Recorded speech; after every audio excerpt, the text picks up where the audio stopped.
Welcome back to the PFF NFL show and another episode of the Quarterback Showcase. Trevor Sikkema, Seth Galina here with you guys, and we're talking about some of the top quarterbacks and how they performed in Week 2 of the NFL. We're going to get to Patrick Mahomes, why the offense. I mean, they got another win. A win is a win is a win, but it just looks complicated for that Chiefs offense. We're going to break that down. Aaron Rodgers also got a win with the Jets, but how sustainable is the style of offense that they play? And we're also going to take a look at Captain Kirk Cousins, the king of the 2-minute drill, and that great comeback in Philadelphia. But what does Kirk have left in the tank here after seeing that game? And what does the offense have to look like for now this version of Kirk Cousins to succeed throughout the rest of the season? Seth, how you doing today, my friend?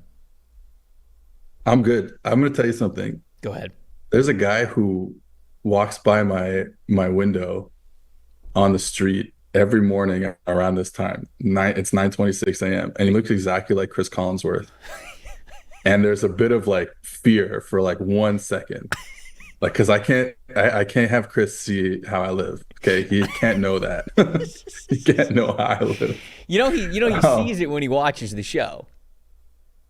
He does. He can see the plants in the background. It's just everything outside of the frame of this camera shot. It's not great. The floor is like an episode of Hoarders. If you go down whatever that hallway is there, it's the point of no return. Yeah, no, maybe it is him. Maybe it is him, though. You need somebody over your shoulder motivating you. Everybody gets motivated in different ways. For Chris, it's, mysteriously in a trench coat walking down your sidewalk when the show starts to just remind you that he's always listening. So, yeah. Reminding me who signs the paychecks. Yeah, don't screw it up. All right, so let's get to our first quarterback that we want to talk about here on this show. We got to talk about Patrick Mahomes because Chiefs are 2-0. A thrilling victory against the Cincinnati Bengals. Well, thrilling depending on whose side you were on watching that game. If you were Bengals side, it probably wasn't so thrilling. But Seth, it feels like business as usual to start the season for Kansas City, but it feels like it's more difficult this year. And I don't know if that's something that has been present for the last couple of years, if we've sort of been building up to this point, but Kansas City feels like their defense is playing really, really well, but it genuinely feels like their offense is sort of vulnerable, or maybe the more vulnerable side of the ball is the better way to say it when it comes to them actually completing this three-peat. So when you're watching Mahomes, am I overthinking here? Do you see something in sort of what is going on with that offense? And is it still one of the most potent offenses in the league? Or what do you think when you watch Kansas City? As a whole, the offense is kind of mid. And it's only mid because they have, one of the 5 best quarterbacks of all time there. Because I don't know if this offense really works with many other quarterbacks of all time, right? Not necessarily just in the league right now, but of all time. When you go back and you think about how this offense has evolved in terms of the personnel, and this is not any knock on Mahomes, who I just called one of the 5 best quarterbacks of all time, but when you come into the league and you're playing with 2 Hall of Famers in their peak, Tyreek Hill, Travis Kelce, you're playing with real NFL offensive tackles in Schwartz and Fisher at the time. And then, of course, you have Andy Reid as a head coach, another future Hall of Famer. So when you have that level of surrounding talent and you add a Patrick Mahomes and his level of talent, you get these top offenses. And now you don't have Tyreek anymore. The tackle play has gotten tremendously bad. I mean, really, really bad. They have to bench their tackle in the middle of last game. Right. And then it wasn't good last year either with Donovan Smith and Jawan Taylor. So, and look, at the end of the day, Travis Kelce's not in his prime anymore. That's just a fact. It comes for everybody. It was eventually going to come for Kelce. It took a while because of his talent level, that it took him till his mid-30s for it to kind of fall off like this. But maybe it's just a regular season thing. Like we saw him in the playoffs last year, come out of kind of retirement in the playoffs last year and have a great run. But I think this offense has changed so much, and I think they're kind of still trying to find their ways schematically and how to how to make it work. We saw that the Rashee Rice touchdown down the sideline, I think was his first like 40-yard touchdown pass in a long time. Like that was not we know that that's not what the Chiefs were built on a few years ago. It's changed. It's a lower average depth of target, but the crazy thing is it's still a very high average time to throw for Mahomes. So he's not feeling right in terms of the play design. He doesn't love what he's seeing in terms of our guys open during the kind of structure of the play, and then he's coming out of the pocket and he's making really good plays out of the pocket. He always will, but they're not necessarily down the field plays as much that we saw early in the career. So it's like, so again, I go back to like, what would this offense look like without a guy who can make pass rushers miss in the way that no one has ever done before in the history of the game, like Patrick Mahomes does? I don't think I've ever seen a guy make his pocket escapability is top of all time, probably. So like, what does this offense look like? And I just want Andy to call a more simple game. And you see it sometimes. You saw it in the Baltimore game on some easy stuff they got Rashee Rice into that led to some catch and runs, isolate a linebacker. But at the end of the day, it's like a lot of crossing routes that lead to nowhere. It makes me a little mad because I think it's not fair that we don't get to watch the high flying Chiefs offense anymore.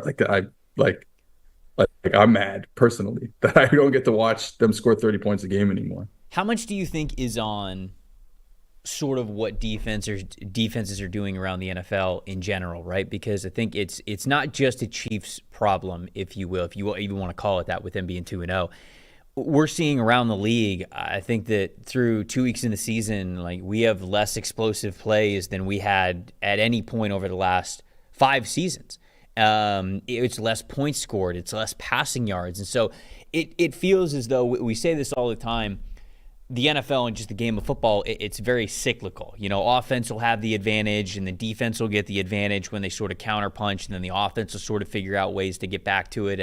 And I think that we're sort of in the midst of a big shift back towards defenses being able to have an upper hand on what offenses are doing. And I think a lot of people look at, you know, the rise of playing at least two guys in deep coverage, or we see like a lot of quarter halves, and we see a lot of different, you know, creativity when it comes to cover 3, having 3 guys deep, or at least 2 guys dedicated to being deep.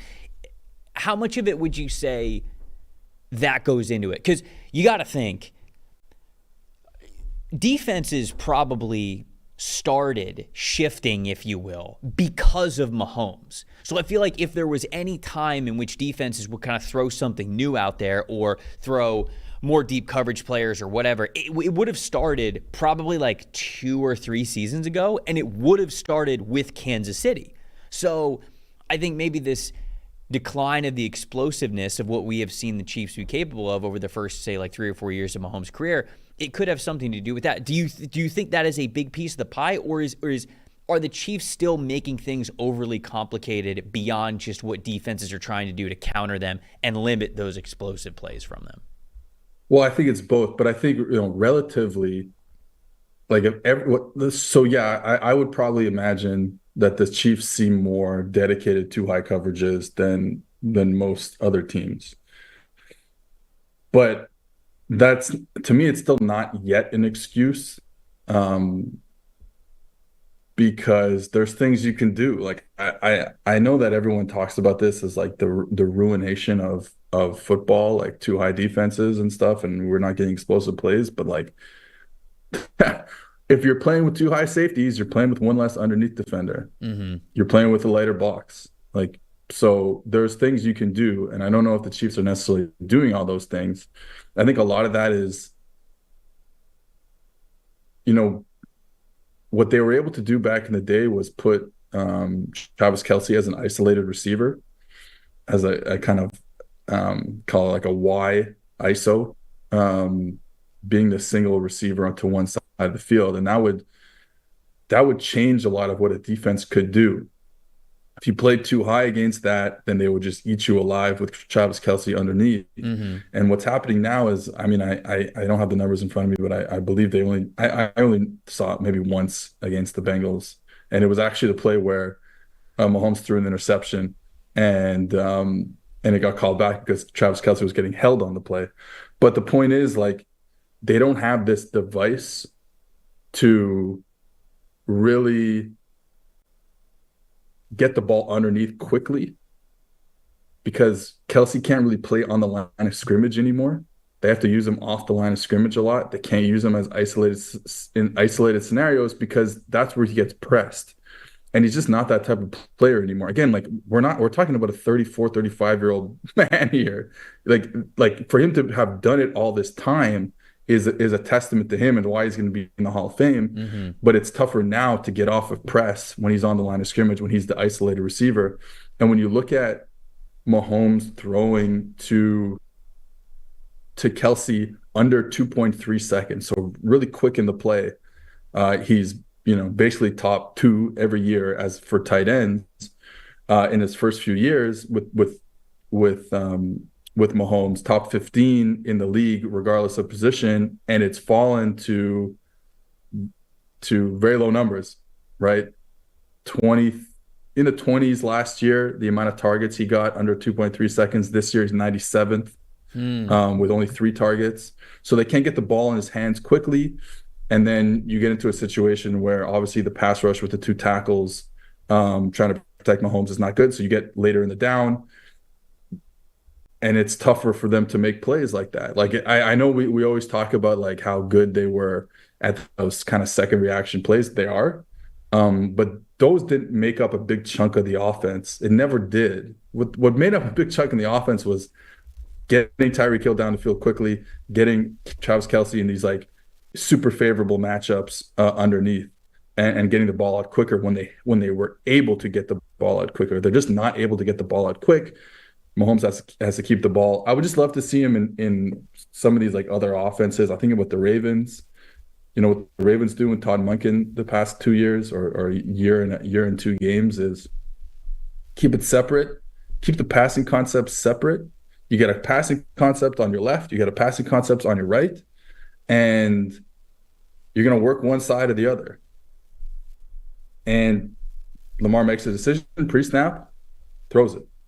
And I would love to see kind of more of that. I think there's, like I've said before, it's like kind of too many crossing routes. Like there's too much full field stuff that I don't think is really working right now. I will say the one thing that they have going for them that they didn't have last year, and of course last year they won the Super Bowl, but they still were really bad at running the football. I mean, like tremendously bad at running the football. And you need to be a lot better at running the football if you're getting all these 2 high coverages, light boxes. They're better so far this year. They had the fumble, which kind of skews the numbers, but in terms of like success rate, I think they're about 48% this year, which is really good. You'd love to be around 50, especially with all the 2 high boxes they are, but a lot better than 32% last year. So if the running game stays on track, then hopefully they can build off this. But it's been a struggle for about a year and a half now, and I don't know where the answers are. Obviously, I agree with you. I think that as defenses are allocating more resources to high shell coverages, then you should be able to run the ball. Like you should be able to run the ball a little bit better, which running the ball is easier, right? I mean, you don't have to hold on to it. The guys don't have to pass protect. You don't have to have the timing. The ball doesn't have to leave your hand in order to get to exactly where it needs to go. You just hike the ball, you hand it off to the running back, the offensive line, they push forward as a unit, and that's that. And I think that we have seen some teams lean into that. I look at what the Los Angeles Rams did a lot last year, where they went from, okay, we are primarily a mid-zone, outside zone type of a running team, but we've got, all these great passing concepts and passing weapons, and we got Matthew Stafford and all that good stuff. And I think Sean McVay saw where the league was going. He was like, all right, you want to play too high on us? We're going to run power. We're going to run it between the tackles, and we're just going to hand the ball off. And they had, I think, a good amount of success there, and they leaned more into that as they drafted certain players and prioritized certain players. So, yeah, I think that that's sort of where it's going. Go ahead. You want to say something? No, it's a really good point because there's similarities there with the Chiefs, because the Chiefs throughout the regular season last year had continued to run their kind of outside zone scheme, which they had done a lot. I mean, that was kind of their main thing.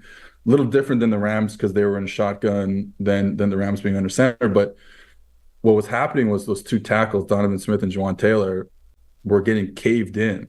And the running back was forced to make his cut a lot earlier than you'd want. And you think about this run game, you're like, hey, if I'm going to run the ball, who do I want to be my best players? Guard, center, guard. They have, three really good guys at those positions. You could say it's the best interior offensive line in the NFL. It is, right? And yet they could not run the ball at all last year. And a lot of it, like I said, they wanted to go more horizontal. They were getting caved in at the tackle position, and the running back had nowhere to go. So they, just like the Rams, said, you know what? Let's go downhill. So they lead the league in counter runs this year. More inside zone. I think they're 28th so far this year in percentage of outside zone runs this year. And it really started in the playoff. When you look at their splits between the regular season last year and the playoffs, where they ran the ball a little bit better in the playoffs, was they were like, no, we're not going outside anymore. We're going to hit it downhill, power, counter. And that's really going to help us utilize these three great players we have in the middle.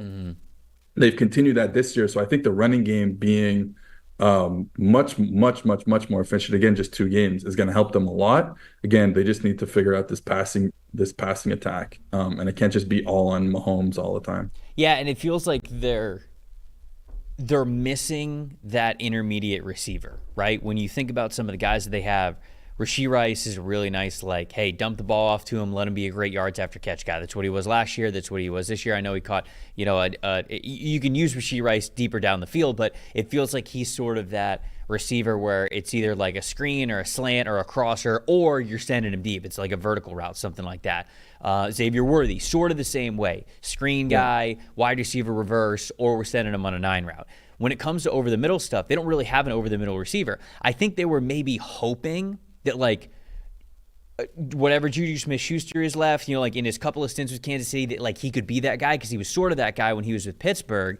And then obviously you feel like you don't necessarily have to deal with that because every broken play, when Mahomes, if the tackles don't block well, Mahomes got to get out of the pocket. We all say the same thing, right? Mahomes looking deep downfield, we all go, oh, here comes Kelsey wide open because he's great at it, because he's a phenomenal intermediate wide receiver. But with Kelsey not necessarily having that athleticism anymore as much as he has in the past, just from listening to what you're saying, I'm thinking in my head, they're missing that element of the offense. Like, I think of great, like, over-the-middle wide receivers, like Chris Godwin's one that I've watched for plenty of years in Tampa Bay. I mean, when they have needed something over the middle, just an over route or a deep crosser or something in between the linebackers, in between the safeties, they go to him and he can make the tough catches for you in really, really tight targets.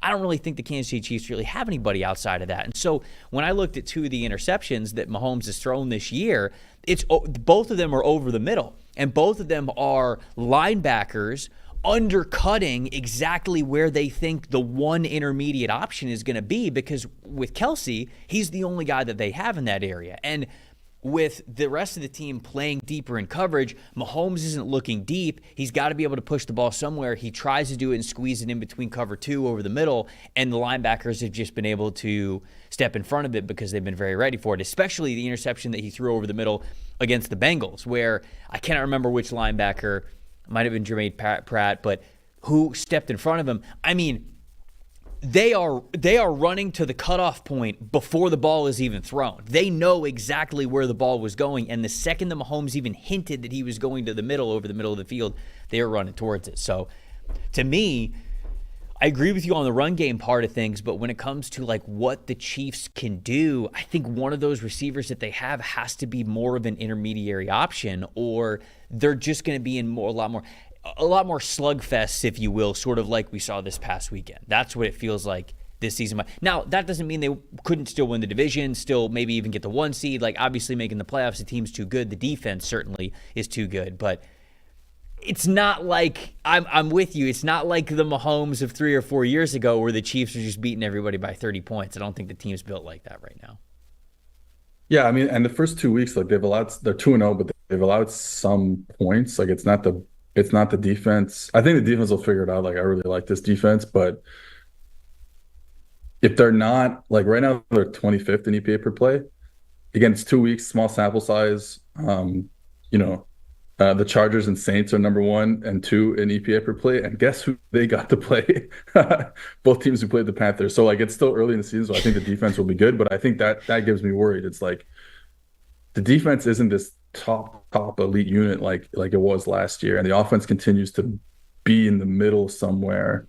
Again, this offense is never going to be a bottom third offense because Patrick Mahomes too good. Right. But if it's in that 10 to 12 range, I get a little nervous. Yeah. And maybe that's sort of, what we're talking about here. Maybe that's been the emphasis with adding tight ends, right? They draft Jared Wiley. They've got Noah Gray. Maybe they're really hoping that the tight ends could be more of those over the middle of the field type options for them because they kind of need it there. They're in a weird world because they want teams to play with 3 linebackers on the field versus them. Teams will just won't do that. Like they would love to see, because so many teams are, you look at a lot of teams. The Lions last year, a great example. Lions last year had 2 tight ends by the name of Brock Wright and James Mitchell, I believe, who really did not grade out. They're just replacement level tight ends, maybe even below replacement level tight ends. Do not grade out well for us, except when they go on the field, the Lions got base defense and they got base coverages.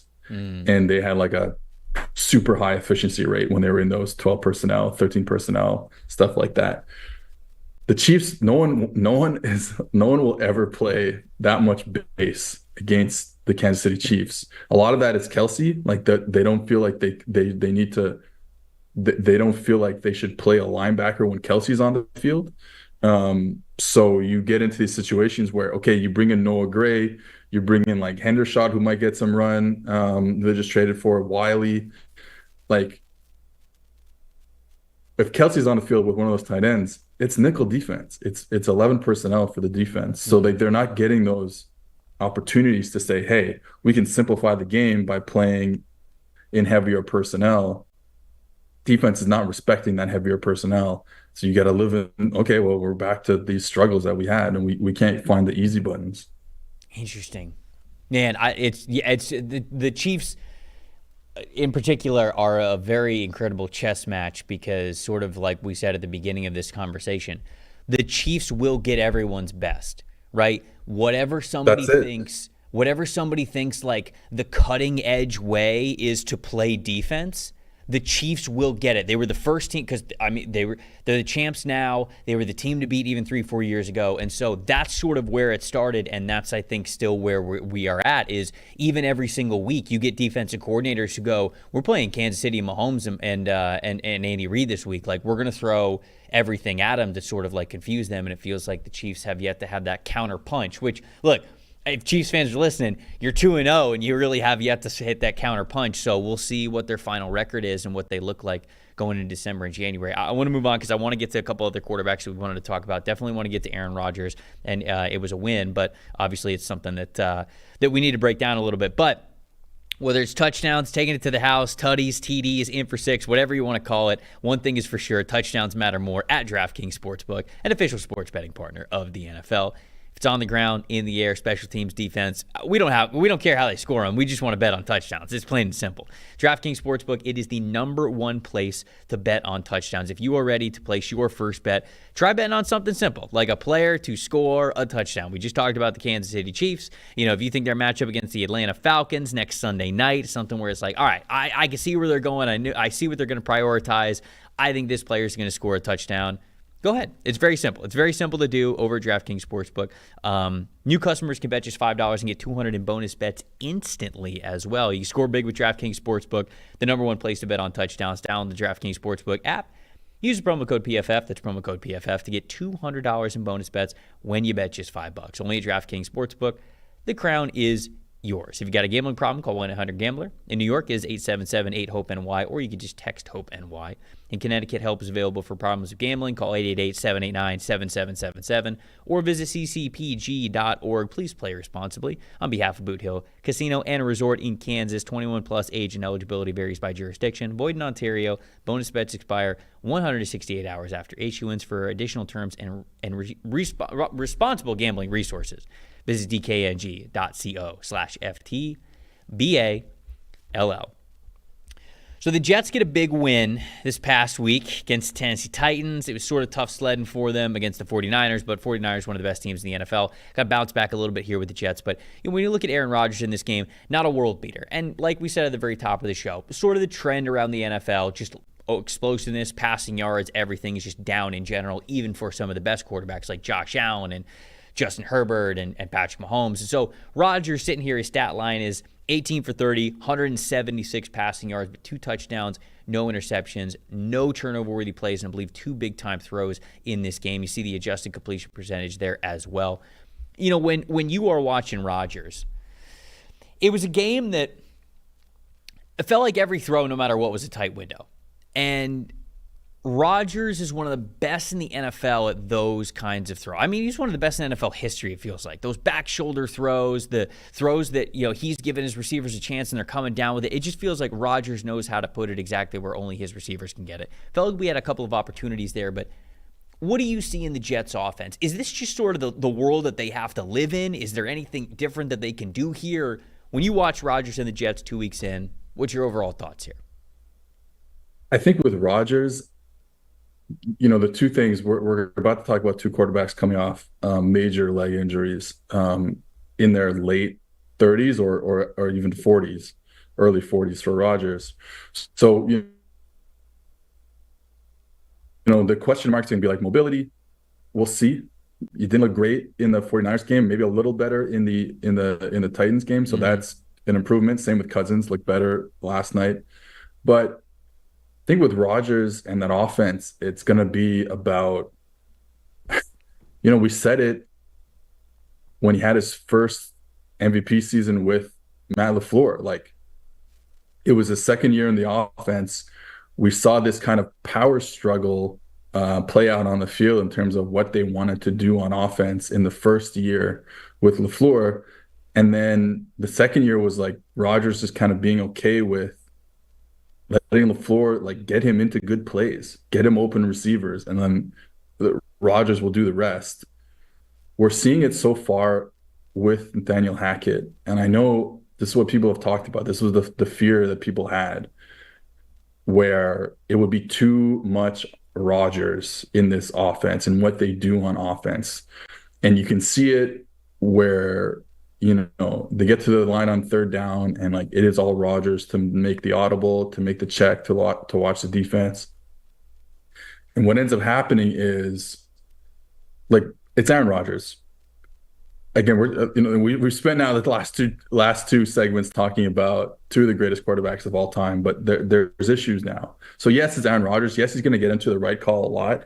It's going to be mostly good.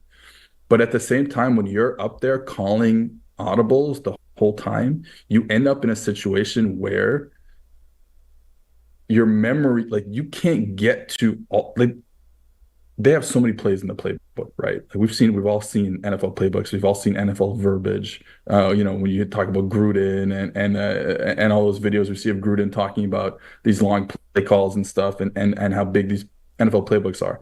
When you're at the line of scrimmage, and again, even though you're Aaron Rodgers, when you're at the line of scrimmage, your menu is so much shorter because you just can't recall all that information. Mm-hmm.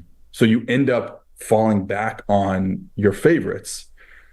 And eventually defenses get a tell. Like they run a lot of like the same, you know, 3 receiver concept, and it's all from Aaron Rodgers checking to it at the line of scrimmage in 2 games. They run it like 5 or 6 times in 2 games. That's a lot for an NFL offense. Especially out of the same formation. So they'll get away with it a lot because of the talent. And I think that's where this give and take is, where I don't know how it ends up, is because there's so much talent, because Garrett Wilson generally gets open a lot, because, you know, even though we didn't see him in week 1, Mike Williams is a hell of a receiver, right? Because that offensive line got so much better, adding Tyron Smith and Morgan Moses, and even a guy that I really like in John Simpson at guard, like, and hopefully getting a full year from Vera Tucker. Like, that offensive line is so much better. Breece Hall is just an amazing player. So there's so much talent, but what you end up in is a lot of one-on-ones. Aaron Rodgers believes he can, like you said, he can throw these tight coverage play balls a lot and they'll get away with it because of the talent they have at receiver. I just wonder if there's enough offense, enough easy offense. So in a different way that we're talking about the Chiefs needing easy offense, the Chiefs are overcomplicating themselves to get easy off to not have easy buttons. The Jets in a kind of opposite way are a little too spread out, a little too easy, a little too one-on-one to get the easy buttons. So I just wonder if that's something where that plays out. I just don't know, because Rodgers still has the arm strength. I thought the accuracy was a little here and there in the first 2 weeks, but that could be fixed because it's Aaron Rodgers. But the offense is just, and then the run game, if they're not going to get anything out of the run game, which has had its up and downs, then I just don't know what to think going forward. I want to believe in the talent. Yeah. I just think when push comes to shove, like if you're not getting enough schematic advantages, like come playoff time, like that's where it's a little, I have some anxiety. Yeah, I think that's a really good point, because I think normally, and I sort of saw the same thing when I was watching the Jets this past week.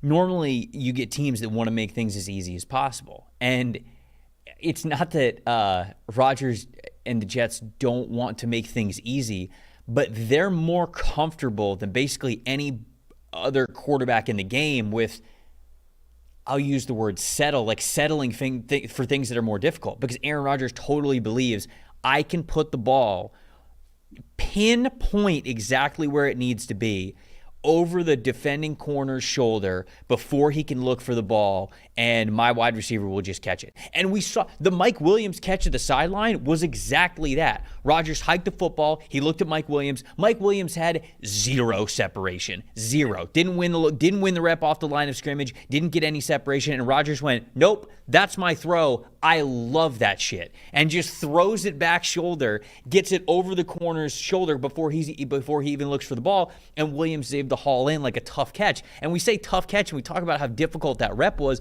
but Rodgers is okay with it because he's good enough to do it. The accuracy I'm not totally worried about, because I think like at the very beginning you mentioned, we're talking about a quarterback who's coming off an Achilles injury. I think Rodgers does move better than Cousins does. I think he always has. It's just kind of like who he is, like as a talent in the game of football. So I think he's always had a little bit more athleticism to him and mobility, but even he is sort of coping with, I'm not the same dude kind of below the waist, if you will, than I was, earlier in my career. And so he's just probably figuring out how to get more speed on the ball with more of just his upper body than his lower body. And so I think that will come, because I think the accuracy will be okay there. But, Rodgers has been known as this guy where he demands so much of his wide receivers. And I think we've all seen it before. Like, there was the meme that was going around social media of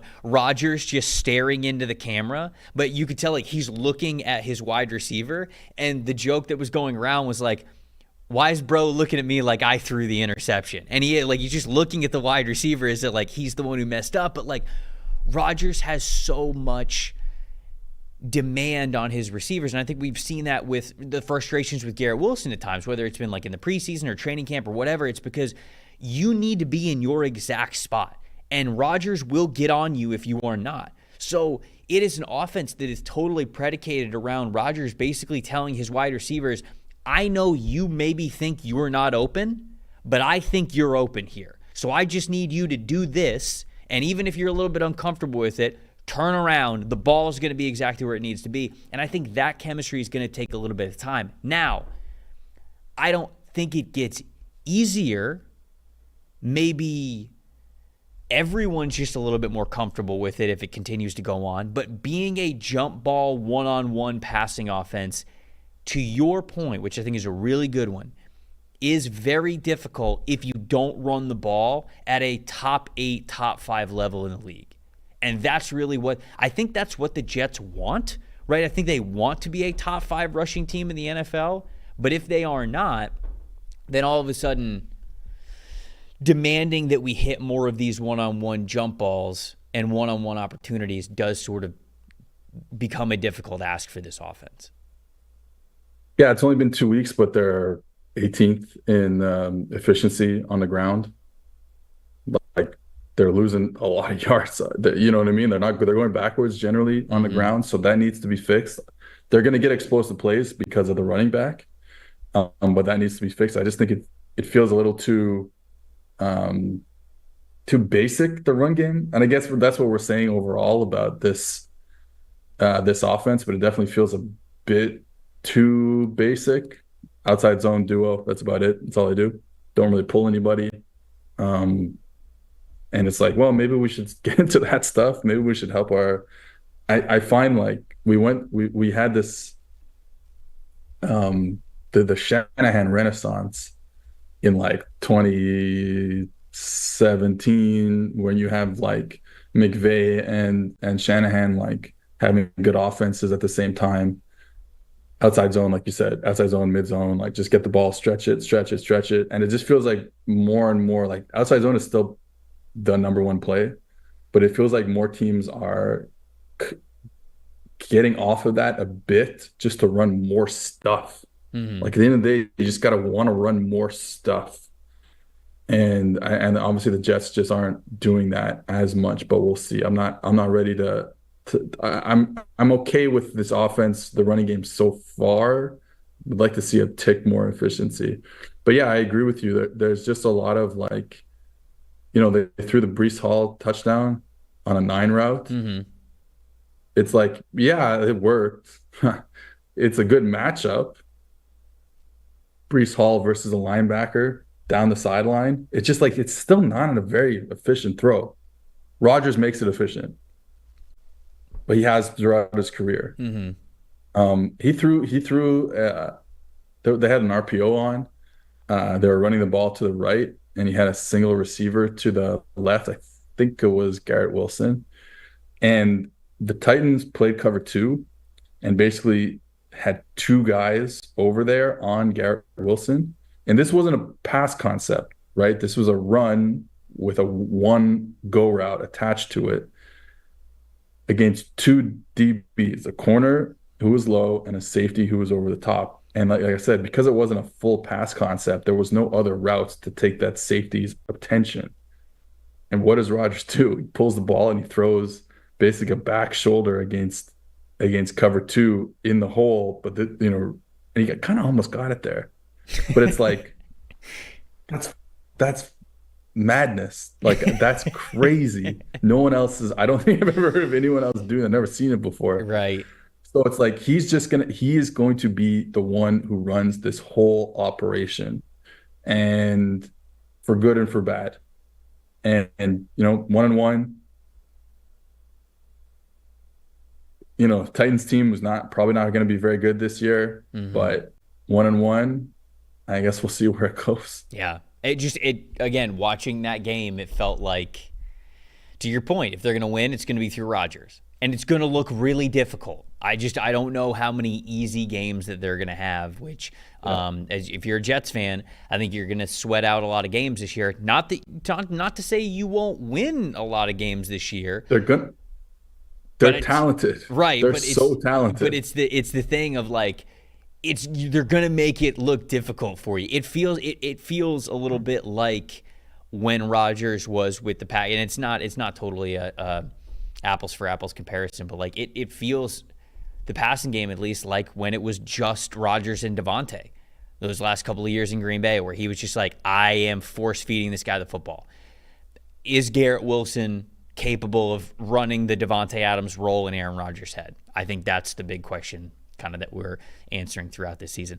We got one more quarterback that we want to get to. I definitely want to get to Kirk Cousins because it was a different week 2 than it was in week 1. But before we do that, when you are hiring for your small business, you want to find quality professionals that are right for the role. That's why you have to check out LinkedIn Jobs. LinkedIn Jobs has the tools to help you find the right professionals for your team faster and for free. We've done a lot of hiring here at PFF. If you're a business person and you've ever been in a hiring position, I'm sure that you have as well. It's not just the role. You can look up somebody's qualifications. It's getting the right person in for the job. They've got to be able to gel with the team. They've got to be able to be unified with exactly where you're going as a company.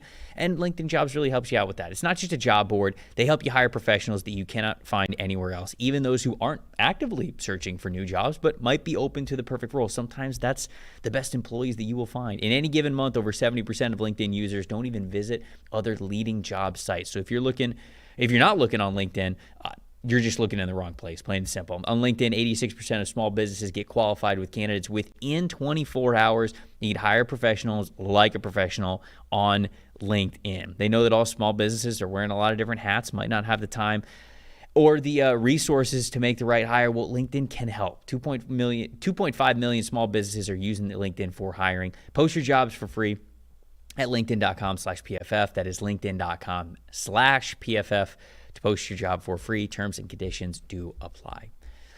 Kirk looked a lot different in week 2, it felt like, than he did in week 1. Now, the Falcons also did different things, I think, to help him look different from week 2 to week 1. For example, they actually ran play action, had 9 play action plays this week compared to 0 that they had the week before. Also put Kirk under center, which he is used to. They ran 2 plays under center, one of which I believe was just a spike in week 1, and they ran 30 plays under center in week 2. So very different, more Kirk Cousins-esque, and I think that sort of empowered him to play the best ball that we've seen so far in this young season.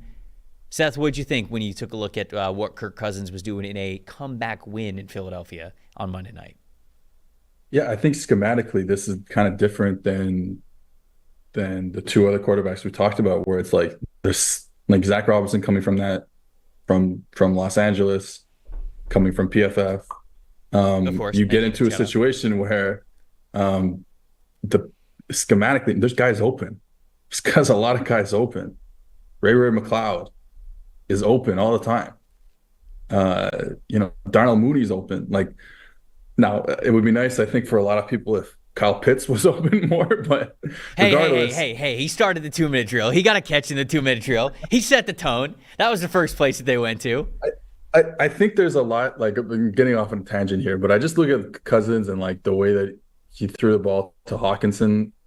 It's like there's got to be a lot more Pitts targets coming out here somewhere, right? Mm-hmm. Like I assume, but who knows? Anyways, the point is, guys are open. And you have the scheme to get people open, and you have a really good contested catch receiver in Drake London when it's not super open, though he is a good route runner too, like he can get open too, but you have that type of player as well. It needs to be like this. I'm not like the difference when you look at, again, the 2 quarterbacks coming off leg injuries. I don't know if Kirk didn't have the most power. I think he was probably underrated in terms of his arm velocity, like the ball velocity. Mm-hmm. But now coming off this injury, it's hard. It's just a lot harder for him. Like that ball is tough to get out there for him. So he needs open receivers. And the scheme, I think, is going to help a lot. The offensive line, they should be able to run the ball. They were a good running team a couple of years ago, kind of fell off a bit last year. I think they're going to be good this year. Now, it helps when you go against the fake good run defense of the Philadelphia Eagles. But with Bijan, they're going to be fine going forward. I just wonder about that arm strength. I think the accuracy is probably pretty good, though the accuracy is going to take a hit when you can't get the ball out there.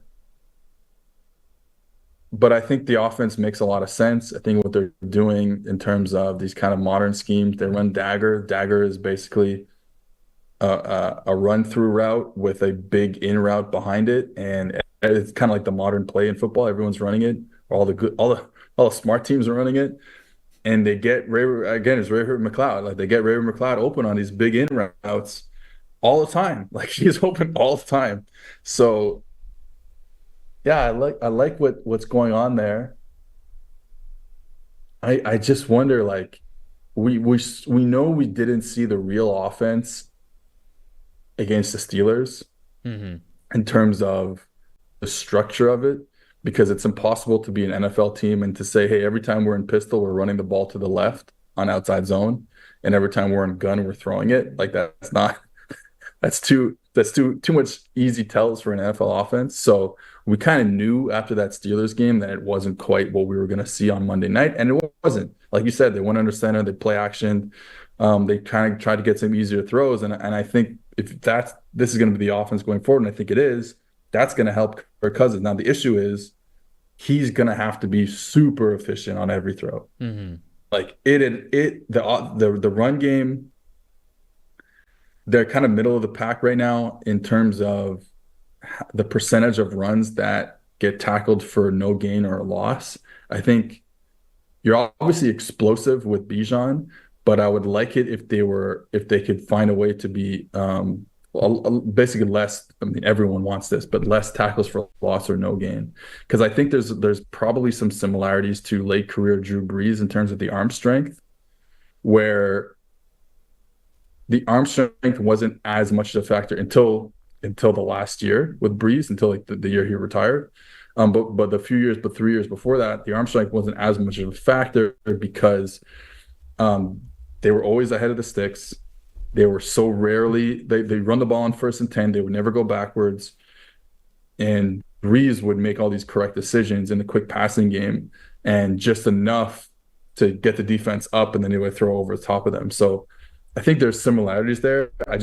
Is it enough? Like, if this is the Kirk Cousins we're seeing with a drastic change in arm strength, is it enough? Can they be efficient enough? Like, he's not Drew Brees. So can they be efficient enough to be a useful offense? That kind of remains to be seen, because I don't know if the Steelers are a good defense, probably. The Falcons are not a good defense. They haven't been a good defense in like a year.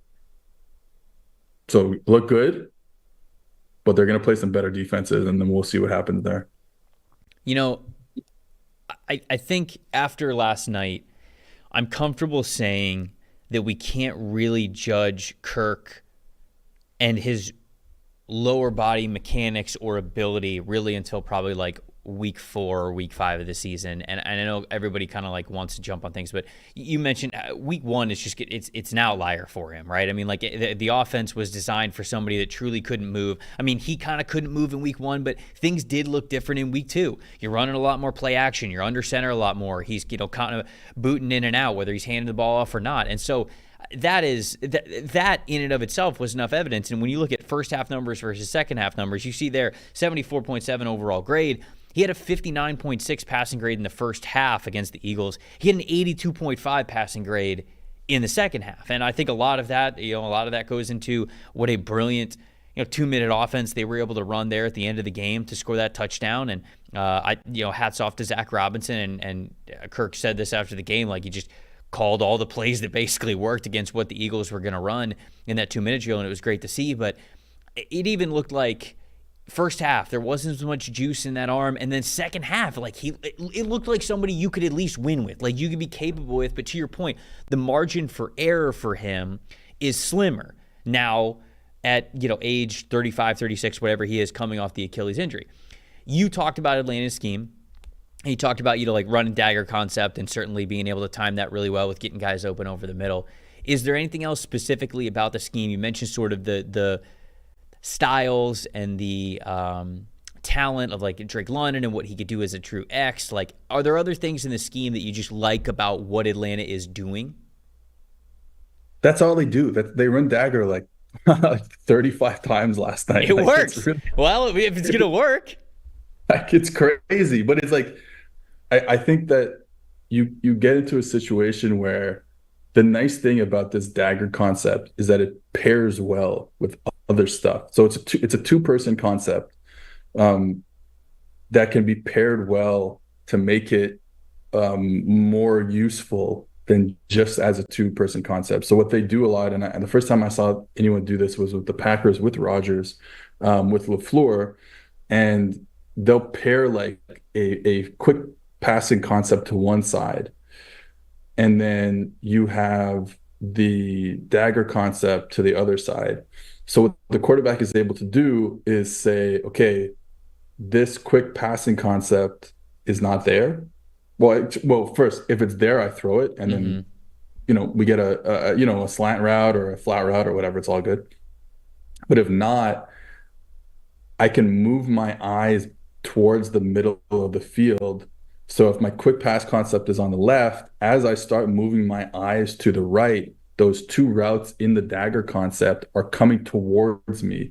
So I don't have to strain myself to go, oh, I got to go from one sideline to the other sideline. All I'm doing is going from one sideline to the middle of the field.